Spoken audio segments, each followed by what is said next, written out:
Leicester City and Jamie Vardy have done it again. He's top of the scoring charts. They are top of the table. And next they play Manchester United, who are second after Arsenal lost at West Brom. And Manchester City were torn apart by Liverpool. Tonight on Monday Night Football, Crystal Palace welcome Sunderland, who, despite their win in the derby, are still in deep trouble. One of the great derby occasions. Put away in Sunderland. Stadium of light joy. They double their lead. Fletcher! It's derby delight for the men in red and white. But it wasn't the springboard they'd hoped for. Since then, Sunderland have been hit for 6 at Goodison and beaten at home by Southampton. Big Sam still has it all to do. We're under enormous pressure because of the position we're in. We've got to accept that and don't play with fear. Crystal Palace are enjoying their best ever start to a Premier League season, and they're doing it in style. They've already beaten the champions on their own patch, and last time out they stunned the Cop. Crystal Palace are bringing trouble to Liverpool's door again. We're on a great run at the moment. We want to continue that Monday night. But I will expect Sam Allardyce's team to give everything they've got to try and get a victory. Yes, Alan Pardew has said he never fancies his chances against a Sam Allardyce team, though his side and the Palace fans will be buzzing after the result at Anfield. But they face a totally different test tonight. Well, he won't want any slip-ups. No more anyway. Big Sam has talked this week about the doom and gloom at Sunderland. They're the only Premier League club without an away win this season. They need to stop the rot, and fast. And some of that gloom would certainly be lifted if they can repeat the win here at Selhurst Park on Monday Night Football from this time last year. They meet again on a Monday night. It's Crystal Palace against a Sunderland side who once again are in trouble, one place off the foot of the Premier League table. Aston Villa remain rock bottom after they were thumped by Everton. Sunderland just a point ahead, 4 points from safety. A win would put them level with Bournemouth, whose draw got them to within a point of Newcastle. Chelsea were the only team in the bottom 8 to win at the weekend, and they leapfrogged Norwich to 15th. Stoke and West Brom both climb a place after their wins. Crystal Palace are 10th with the chance to go 6th tonight with a win. 22 points would be their best record at this stage of a top division season for 25 years. Liverpool's brilliant win at City lifted them to 9th, 6 points off the top 4. Everton climbed to 7th. Spurs won on Super Sunday to stay 5th, but are now only 2 points behind Arsenal, who dropped to 4th. Man City drop out of the top 2 for the first time this season. Man United into the top 2, with Leicester now top of the Premier League table. After what has been such an unpredictable weekend. What will happen tonight? Well, Jamie, Crystal Palace, brilliant counter-attacking again at Anfield. What do you expect this evening? Well, you wouldn't expect counter-attacking. I think Sam Allardyce would be drum that into the players this week. That's what you can't afford to happen. But with Alan Pardew, very brave manager. You know, even at Anfield on the front foot, virtually 4-2-4. And his last 25 games, they've had 1 draw. So that shows that they go for it. Sometimes they win, they lose. But, I mean, his record has been outstanding. But in terms of counter-attacking, I think Sam Allardyce will be fuming if he sees some of that tonight. Well, Sunderland will certainly take heart from what happened in this fixture. But since then, these two sides have gone in opposite directions. Palace on the left here have been excellent. 58 points, 17 wins. They've never been in danger. In contrast, Sunderland have survived another relegation battle in the bottom 3 again, having won only 6 of their 40 matches. And of the Premier League sides, only Aston Villa have a worse record in that time. Gary, why has it all gone so wrong? Well, you expected when Sam Allardyce come in, I think probably because of what's happened previously, that you'd get some sort of reaction, that the performances would improve, the results would improve. Sam won't have lost belief in himself, but I think he'll certainly be questioning the players that he's got at his disposal. I think we have for 2 or 3 seasons on this, and they keep getting out of trouble at the end. But they're woeful, really, at times to watch Sunderland. They don't give you any excitement, any level of energy, passion. You know, you think of an identity of a football team. Are they counter-attack? You just talked about Crystal Palace there. Are they a possession team? Are they a crossing team? And you really struggle to put them in any single box.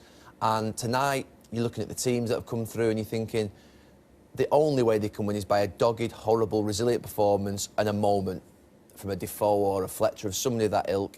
They're not good enough. Simple as that. They haven't been good enough year in, year out. And I don't know how they arrest that. We will look at those teams shortly. From Sunderland, one off the bottom, to the side top of the Premier League table, Leicester. What a story they are, particularly when you look at the table at this stage last season. Look at that, they were bottom, they were struggling. In the space of 12 months, they've gone from the bottom to top. 1963 was the last time Leicester were top this deep into a season, and 52 years later they went top, Gary, after the 3-0 win at Newcastle on Saturday. And yet again, Jamie Vardy to the fore. Yeah, I mean, it's been an incredible rise, a meteoric rise, been well and much publicised talk from the non-league football right the way through to the Premier League. But the biggest jump, in some ways, is the meteoric rise that has happened in the last 12 months. You've got to remember, he only scored, I think, 20 goals in 63 appearances in the Championship, so you weren't expecting at the start of last season a striker to come in the Premier League and do what he's done.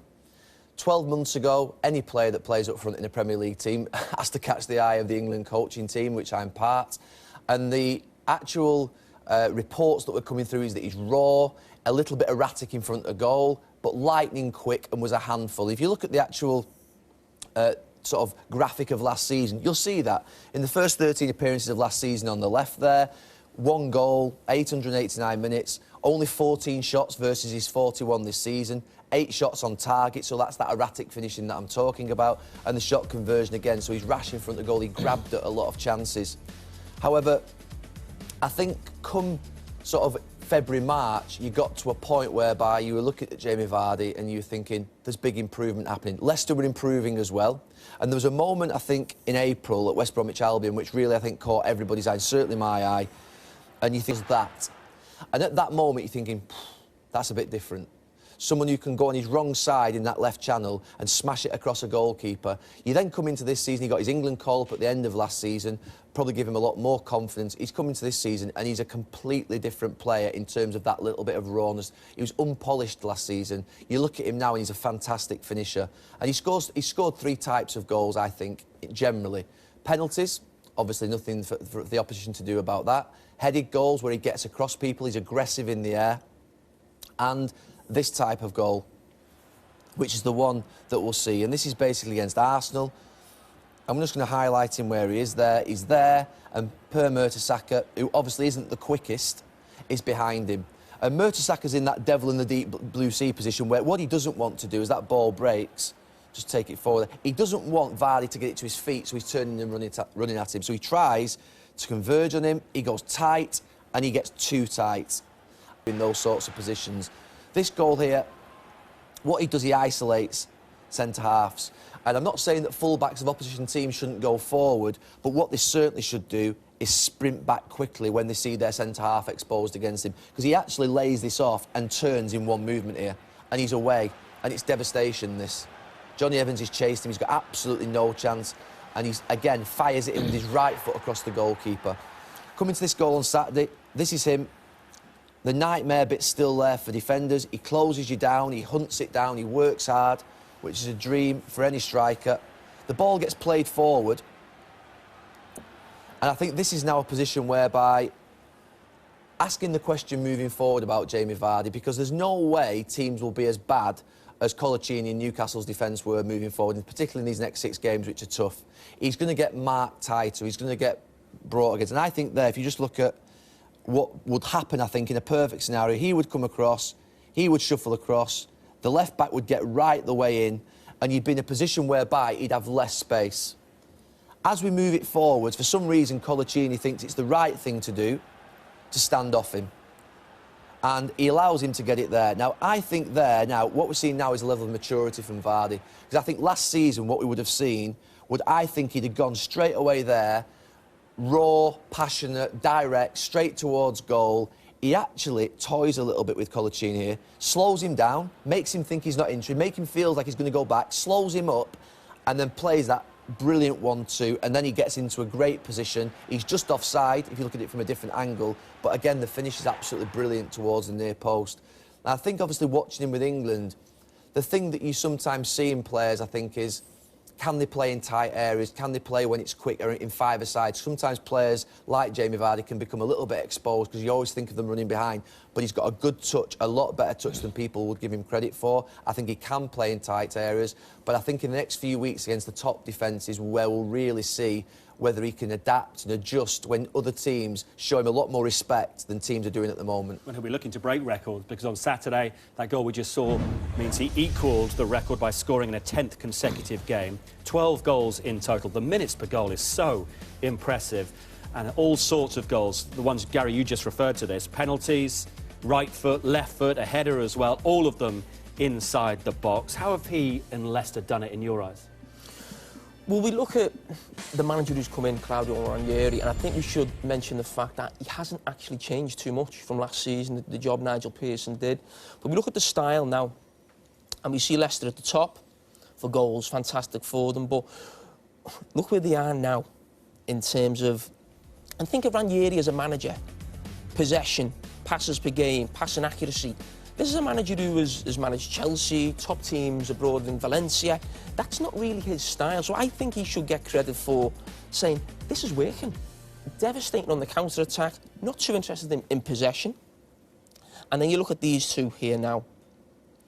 Passes long, which is where the counter-attack comes from. You win that ball and you go long to Vardy. We've just seen some of the passes. And also the points from losing positions. Now, I think this comes down to a lack of respect. I think for Leicester, they're still not getting treated like a top team. They're seen as still little Leicester will go out and beat them. And I want to show you a clip from the weekend that I think sums this up and why teams are still allowing them to counter-attack. This is the Newcastle game, the weekend. Now, I mentioned Newcastle playing at home against Chelsea and they couldn't play like that every week. And don't forget, this is at 0-0.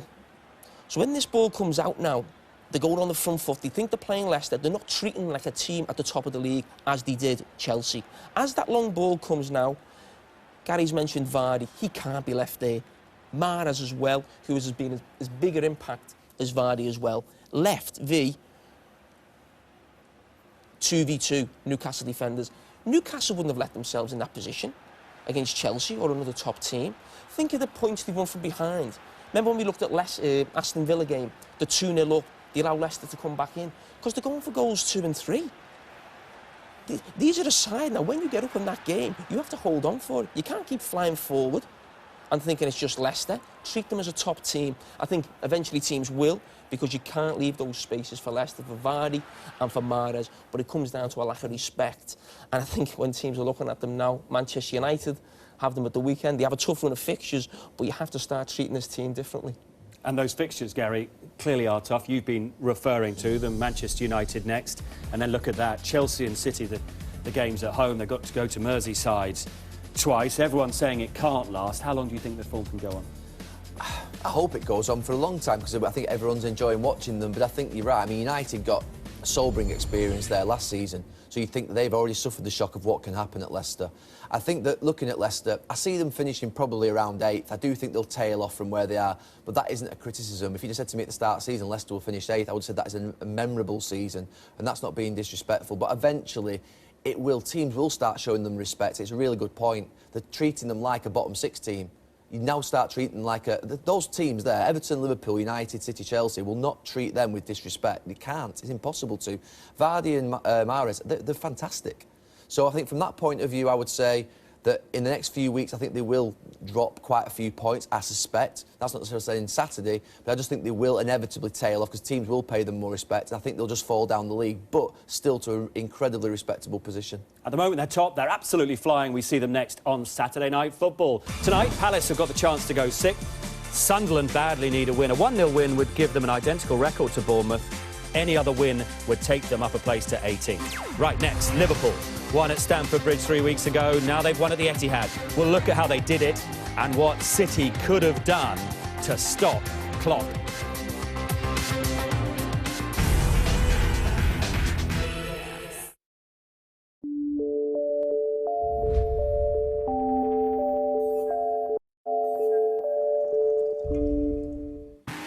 Monday Night Football at Selhurst Park, and Palace on a high after their win at Liverpool. They've won at Chelsea too, but so far their home form hasn't matched their away form.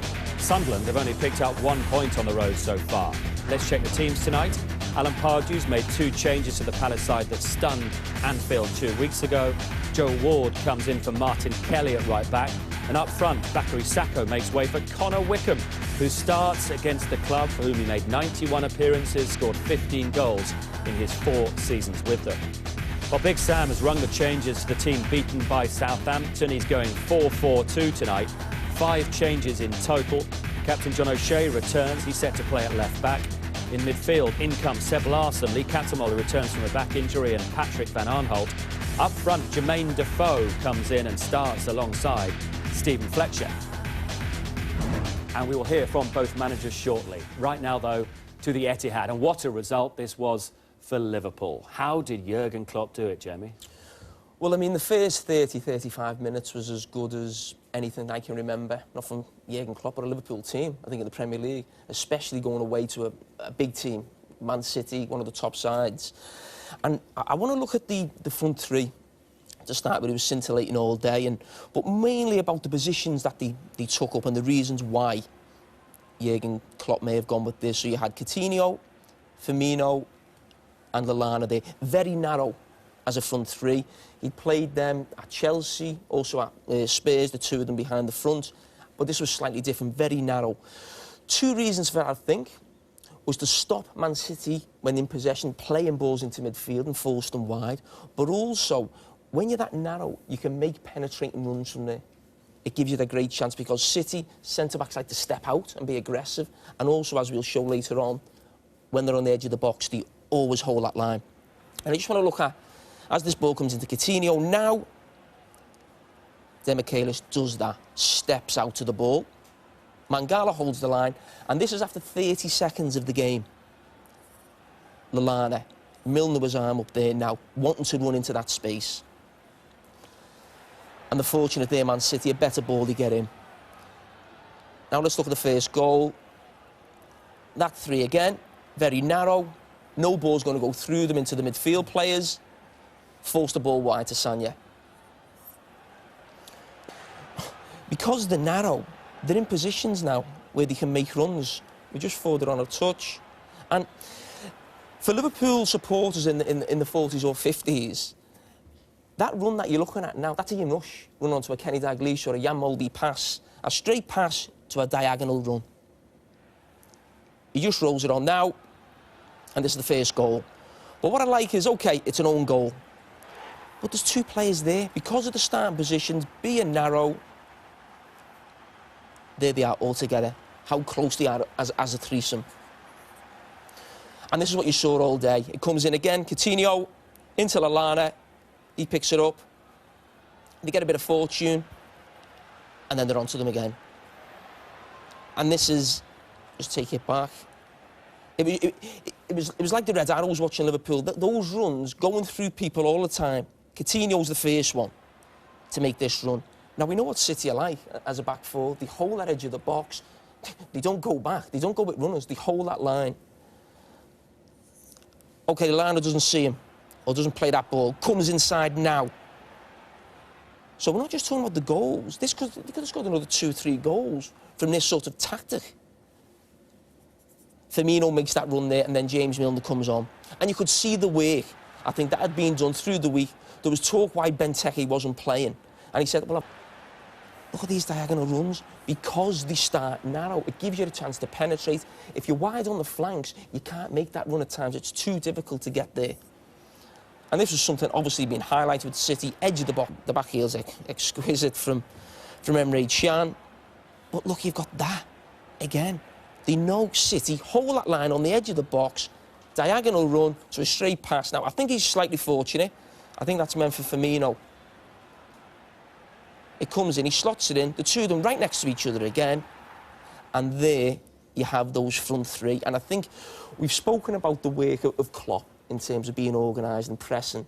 I think that was maybe the first time we've seen the work of him offensively and what he can do and the damage he can maybe cause to other teams. And that's with working with those players for 10 days in the international break. Yeah, I remember when you first came, you talked about the energy, you talked about the pressing. At the weekend, there's one individual who was heavily involved you've been looking at.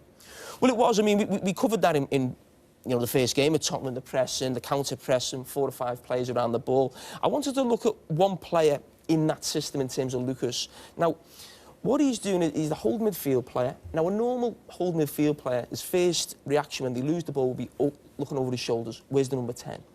With Jurgen Klopp, it seems that if you can close someone down, don't worry what's behind you, go. And it's a risky strategy. Now, at times they get it right, but you're going to highlight the times where they get it wrong. And they were fortunate. There's Lucas circled, he's with De Bruyne in front of him. See, he has a little nibble then. Now he's got De Bruyne again. Look, he thinks I can get Toure. Fortunate to get away with that one. Lucas now, look, his first thought, go after Yaya Toure. And listen, it worked. Yaya Toure come off at half-time. They ran all over him. But if he's got a better pass there, look at De Bruyne in that space now. But that comes from the risk of pressing and pressing all over the pitch, especially in midfield. But they win it back because it is so difficult to deal with that pressure, and you're going to have to play really well to play around Liverpool. See, again, Lucas tight with Yaya Toure, and then you've got that now. De Bruyne onto your back four. So they were fortunate that City, at times, never made more of it. And this is what teams are going to be looking at now with Liverpool. How can we beat this press? And just look at Lucas again now. Stop, see, goes to Yaya Toure and just gets done on the 1-2. Because normally you would hold and say, come to me. But the idea for Liverpool, a better touch from Sterling and they're in. But the idea from Jurgen Klopp is to press, be aggressive. He's willing to take that risk. See how high he is there. That's the 43rd minute. You'd expect him to be sat right there, a couple of minutes before half-time. Again, he's out to Yaya Toure. Now, this is the one where he does maybe just get right. He doesn't go fully all the way, and it gives him the chance to come back and win that ball. And if we just look at sort of Lucas and remember that this is a player at the start of the season, wasn't in the 18 for Liverpool, and we look at his role here now, and this is the top 5 leagues in Europe. Lucas there, how many challenge tackles he win. He's always at the top of that list. And don't forget, he's 2 less games. So that shows how vital he is and how much sort of Klopp coming in has maybe improved those stats because he's painfully going into challenges, pressing people and doing things slightly different from a normal hold midfield player. But I think it is something opposition teams will be looking at and thinking, if we play quick, we may be able to expose that. But I tell you what, the way Liverpool press, you're going to have to play really well to get through them. And City didn't. Gary, what could Pellegrini and his team have done? He called the performance a disaster. And I think Jamie's just described there in terms of how Liverpool played and how they wanted to play. But there are 2 contrasting styles of play. And I think when I watch a game of football, I was fascinated by Saturday's game. I thought Liverpool were fantastic. I really did. Everything that Jurgen Klopp wanted to do before the game came off. And everything Manuel Pellegrini will have wanted to do against it didn't come off. But just in terms of trying to explain how the game was, and if you just draw a sort of a box around that, Dimichelis, Mangala, Toure and Fernando were often, it felt like, against 6 players when City were on the ball. I don't think Dimichelis and Mangala, for all the talk of pressing, I don't think we're under a great deal of pressure on the ball. I think Jurgen Klopp actually sat off them a little bit and said, look, you 2 have it. However, once the pass was made, there certainly was pressure applied. For Manchester City, the game, if it had gone to plan, would have been won out here. Navas and Sanya, Kolarov and Sterling. And they got a little bit of joy down that left-hand side in the first 10 minutes, Kolarov and Sterling, in terms of that's where City's game was. Playing against the narrow shape, it's a system I played in at United for many, many years, 4-4-1-1, 4-4-2, 4-2-4 as it was on Saturday. But Liverpool were inside City's shape. They had to try and affect it. And it was a game of risk and reward. Who wins? Do Liverpool get those runs through if City give it away? Or can Kolarov and Sterling get 2-on-1 against Klein and, in effect, eventually pull Lallana, sorry to clear that off, eventually pull Lallana and Coutinho back into a 4-5-1 and make them go that way. I'm just going to show you 2 clips of why City didn't get what they wanted out of the game. So, we've got it here. And there you go. People talk about the pressing There's no pressing here at this point in time. City's back two weren't under a great deal of pressure when they were playing out from the back. So the ball goes across. Oh, it goes into midfield, into Fernando, and I'll just stop it around there. Around that point, and that's what I'm talking. There's the Liverpool 6. Very narrow, as Jamie's pointed out. Here's the City 2 on the wide area. There. There. And ultimately, you're talking about what system is going to come out on top, who's got the quality, who's got the authority and the belief, and it was all with Liverpool. City showed absolutely none whatsoever. I'm going to play this clip on because it leads to the first goal. And I'm going to play the first goal from a different point of view. Liverpool win the ball back, they spring forward, Mangala this time gets across, does a decent little bit of defending, and when you talk about belief and committing, at that point now as Joe Hart gets it, see his arm up in the air, he's saying to Sagna, who he shouldn't have to say it to, Sagna now, if he was really playing like he should be sprinting to there, and Joe Hart should be knocking that ball over the head, and Coutinho should be running back 60 yards, Chan should be running across 40 yards, and City should be attacking 2v1. And that's where you apply your system correctly. You apply your system well. What City did was not commit, not execute the right passes, not play out well from the back. And what we got in the end was Sagna half going. Just take it on a touch. Even now, he's jogging back. He really should be showing some intent. He should be getting into there. There's no need for him to be so close to Coutinho. Coutinho's not really going with him. He's half going with him. Even as that ball comes to him there, you talk about pressure. Just take it back a touch. As he touches it, one touch. There. Now, obviously Coutinho's moving towards him, but he's 5 yards away. There's no reason why that first touch from Sagna can't be into that space. All of a sudden, he's playing passes into Aguero's feet. He's wrapping the ball into there, into De Bruyne. He's spinning it in behind for Navas. There's a whole different world, and there's a whole different game. Instead, his first touch is poor. It's back towards Coutinho.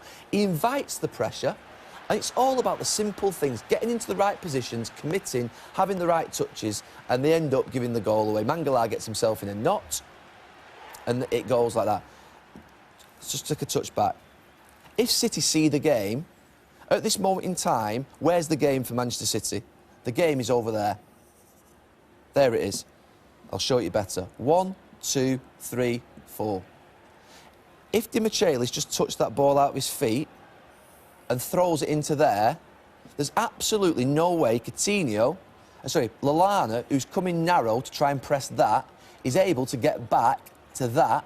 He's going to have a problem getting out to it there, and all of a sudden Manchester City have got 1, 2 and potentially 3 and 4 players running just by one pass, switching the play. You have to switch the play in a 4-4-1-1 against the narrow shape. You have to. You have to. And they don't. We'll play it on a touch. The ball goes back into Di Michelis, goes into midfield. Bit of pressure. Hold there again. Is that ball still on? It's a big pass, but I still think it's on for an international centre-back to be able to play that pass. It doesn't happen. Navas gets it. Plays it back to Mangala. Hold. Why doesn't take it forward into their first touch? And then all of a sudden, he is running forward. He is running forward. He's into that hole, and the pass is just a lovely one into there, and it takes Lallana out of the game. As it happens, Mangala's touch, he's slow on the ball. He plays a little pass back into Fernando. The ball comes back to him again. And now this is the interesting bit, and you just mentioned it, Jamie, there. Adam Lallana is what we would call in the game half-cheating. He really, if he was being honest, and I think he's taking up the right position, by the way, he would be around there. Most teams, front player would be around there and would be saying, look, let Yaya Toure have it. You'd go back into that position, you'd stop Kolarov going forward into that position there. What Liverpool do is the risk and reward bit. For some reason, I can't believe how easy that is. And you talk about pressing. Lallana now is in a position where he's trying to get to that. I can't believe how simple that is just for that to go into there. I can't believe how simple that is. Just for the ball to be taken so that actually these three are in play. And it's about using the ball quickly, shifting it quickly, shifting the play. And I don't think this is difficult. As the game moves on, they do get a little bit of good play. But it gets there eventually, and Liverpool have time to get across through Milner. So in terms of the way in which the game was, Pellegrini called it a disaster, and then the breaking off them again, the counter-attacking off them again. So it was a brilliant execution of Liverpool's plan, and you can see it here now moving forward. It actually ends up with, I mean, I thought it was onside at the time. It actually wasn't. He just gets him, delays his pass a little bit. But this happened. I mean, they could have scored 5, 6, 7 goals. And you can always say in a game, obviously, one team could have done better, one team couldn't. But that game, Manchester City's disaster was not having the authority and the belief to see where the game was for them. And Liverpool execution of their plan was absolutely brilliant. One-off disaster, though, or is this something more worrying going forward? No, I mean, City had company out. They had Aguero playing for 60 minutes. They had Fernandinho out. They had Silva not playing. They had Nasri not playing. Could they have been better with those players? Yes.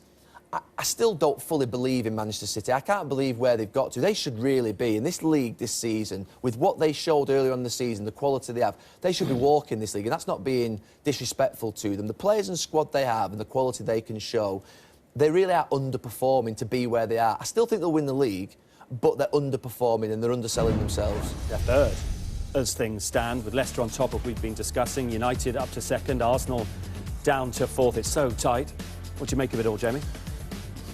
I think with City, it's like you split the first 12 or 13 games in half. I think they won 5 out of 5 to start with, and it's been 3 out of 8 lately. I think it's a one-off game. Gary's right, they had injuries. The one worry would be is to lose 4-1 twice now to Tottenham and Liverpool, 2 teams who you'd say very similar, rely on the high energy. And if you think of City sort of at the worst, it's that lethargy in the play. We've spoken about De Bruyne coming in, Sterling, adding that energy. But there's still those players that have been criticised over the last few years, lacking that sort of energy. And you think, well, other teams look at that and think, now, is that the way to beat Manchester City? And you're right, for the quality that they have, they should be at the top of the league. I still think we all believe they will win the league. But you've always got a doubt with City. I think Alex Ferguson mentioned a few months ago that even when they've won the league, they've won it sort of the last day on goal difference, not really blitzed anyone out the way. And that's what you believe they should do with the squad that they have. Well, Liverpool were brilliant on the road at the weekend. Alan Pardew's side have been electric at times away from home this season as well. Can they repeat the trick tonight? Sunderland have got the worst away record in the Premier League. 18 goals conceded in 6 away games. Can they put that right? We will hear from both the managers and look at both the teams when we come back.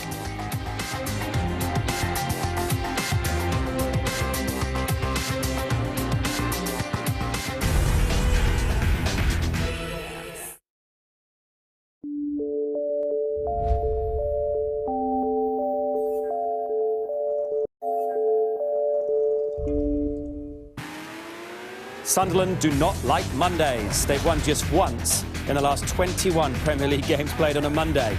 And you can guess who that was against. It was the fixture, of course, last season. This time last year, 3-1 against Crystal Palace on Monday Night Football. Monday Night Football again tonight. Let's have a look at the two teams, starting with the home side. Wayne Hennessy in goal, a 7th Premier League start of the season for him. 3 clean sheets so far, but he's also conceded 5. 1 change to the Palace back four tonight. Ward, the man to come in at right back. And the 2 central defenders have been absolutely outstanding for Palace this season. And Scott Dan, you remember, got the winner at Anfield 2 weeks ago. Now in midfield, Johan Cabaye is a man who played in 5 Tyne-Wear derbies. He comes up against Sunderland once again tonight. James MacArthur alongside him in midfield. And then the danger men. They really are. What brilliant season they are having as well. Jason Puncheon likely to play in the central area the majority of the time, though they will rotate with Wilfried Zaha on one side and Yannick Bolasie, such a danger, and a man who got a hat-trick inside 11 minutes when these two sides last met. And then up front, it's Saka who drops out, and what an opportunity for Connor Wickham up front against his old club as well. So that's the home side, the Palace side. Let's have a look at the visitors. Pantilimon is in goal for them, the giant Pantilimon, who's played every minute in the Premier League this season. He's had to make 48 saves. Only Jack Butland has had to make more saves than that. Defending has been a big problem, of course, for Sunderland this season. A change to, we think it's going to be a back four for Sam Allardyce. John O'Shea, the captain, comes in at left back. They're going to have to defend better than they have for much of this season. Then the midfield 4, 3 changes Sam Allardyce has made in midfield. Seb Larsson is back. Lee Catamol is fit after his back injury alongside Mvia. 3 assists in 5 games for him. Van Aanholt is going to play in a more advanced position in midfield, it looks like, tonight. And then Sam has gone with 2 up front. Stephen Fletcher, 7 goals in 7 club and country matches for him, alongside Jermaine Defoe, who scored against Everton in his last start, but of course they went on to lose that by 6 goals to 2. OK, let's hear more about those 2 sides. Hear from the managers. First, Alan Pardew with Patrick Davison. Alan, you said in the build-up you never quite fancy yourself against a Sam Allardyce team. What do you make of the team he's presented you with tonight? What sort of a challenge are you going to face?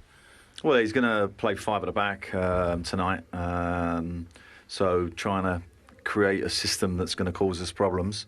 He did that at Everton and it didn't work so well there, so obviously worked on it this week and trying to iron out the mistakes they made in that game. Sam, plenty of changes to your team.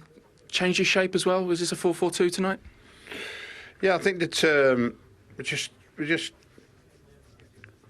got goal scorers in Jermaine Defoe and Stephen Fletcher, and of course the rest of the teams have got to be responsible for defending correctly tonight, especially against the Palace side who started the season well. But at the end of the day, when you have a team that you've just taken over, you've got to try and find out various combinations to see which tries to work. And of course the first thing for me is don't concede a goal. Connor Wickham comes back in. He's been injured, but is there also an element of thinking against his old club it might lift him? Yeah, a little bit, but it's not about lifting him because he hasn't been available. I felt at Liverpool last week we kind of still missed his presence. The last time he played was the Chelsea game, I think, and we were terrific that day. He linked everything up so well. And he come on against Liverpool and he did exactly what he did at Chelsea. So I know he hasn't scored for us yet, but his link-up play is massive for this football team because we've got fantastic pace around him. John O'Shea at left-back, obviously it's a position he knows well, but how big a challenge will it be for him against a very pacey Palace forward line? Well, if we're defending with 2 banks of 4, then he's got protection with the opposite wide man doubling up on him, so hopefully that works, like I said, to nullify Palace's strength, which seems to lie with Zaha and Balassi particularly. So we try and nullify that area and, like I said, see if we can expose them with our 2 front men today by giving them good service and the right sort of service that they're looking for. And if we can do that and don't cut out the mistakes that we've been making recently, that's our biggest problem of all. So Sam says 4 at the back. Alan Pardew expecting 5. What do you think? Got to believe Big Sam. That's his team. I mean, we've got the teams here. Listen, it could easily be that, as Alan Pardew's mentioned. And when, looking at the team, you'd say it's maybe more set up for that with the players he's picking. But Sam's, mentioned 2 banks of 4 there. And this role here will be very important of Van Aanholt. I mean, we've given plenty of criticism this season at left-back. But his job will just be to protect John O'Shea there because he will need protection. This Sunderland back 4 need protection. They've shown that over the last few years. But the reason Sam has gone 4-4-2 is this man there in Defoe. It's a conundrum for every manager. How do you get 2 players up front? He's tried it with 3 at the back, with Defoe and Fletcher up front. Both scored. It would work a couple of times, so good offensively, but he conceded 6 because they get more exposed. You've got the less men in midfield. He's tried now, as he's mentioned, to go with a back 4, and the wide players will be key. Because they're not wingers, they're not going to be up there, you wouldn't expect. They're going to be in there to protect 2 banks of 4 and hope that these 2 do something, get a goal, a bit of magic. But the one worry is, you'd expect them to play deep because of the pace of Palace.